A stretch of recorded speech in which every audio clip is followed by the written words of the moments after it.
Hello everyone and welcome to this Java tutorial, and today we're going to break down a simple but effective program that prints an increasing pattern of numbers based on users' input. This program also ensures valid input and allows users to repeat the process.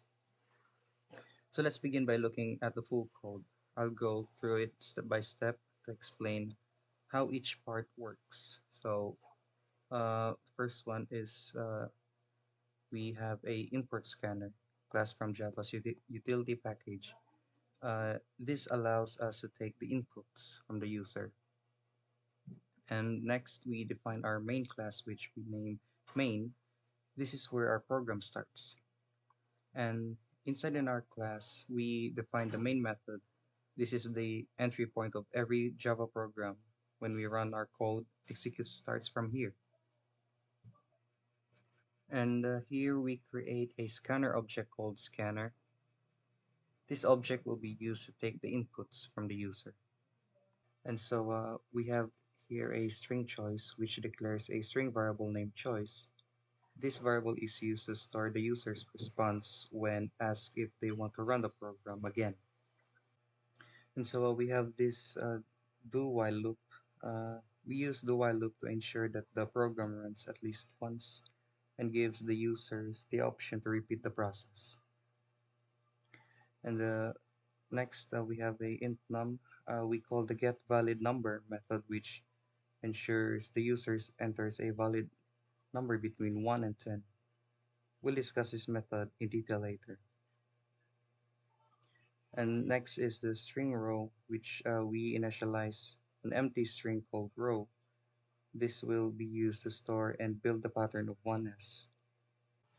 We use a for loop to generate the pattern. The loop runs from 0 to num1, meaning it executes num times. And next we have a inside the loop, we concatenate add 1 to our rows string in each iteration. This builds an increasing sequence of 1s. And next, each time we update the row, we print immediately so that the pattern appears line by line. And after printing the pattern, we ask the user if they want to repeat the process, and if the response is stored in the choice variable. And we have here a while loop, and this loop continues as long as the user enters yes, ignoring the case sensitivity.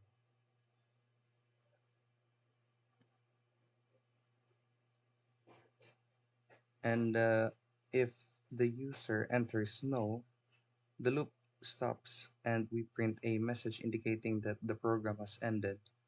We also close the scanner object to free up the memory.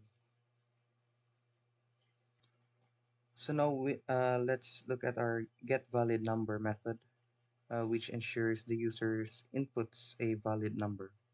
Int sum and do, we declare an integer num and use the do while loop to repeatedly ask for input until the user provides a valid number. And inside the do loop,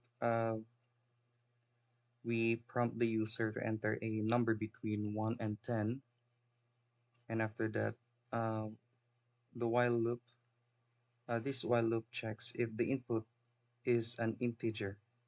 If the user enters a non-numeric value like letter, we display an error message and clear the valid input.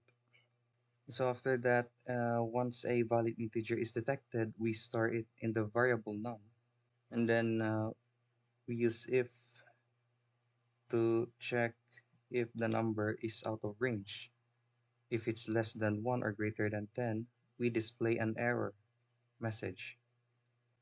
And while the number is not between 1 and 10, we repeat the loop until a valid input is provided.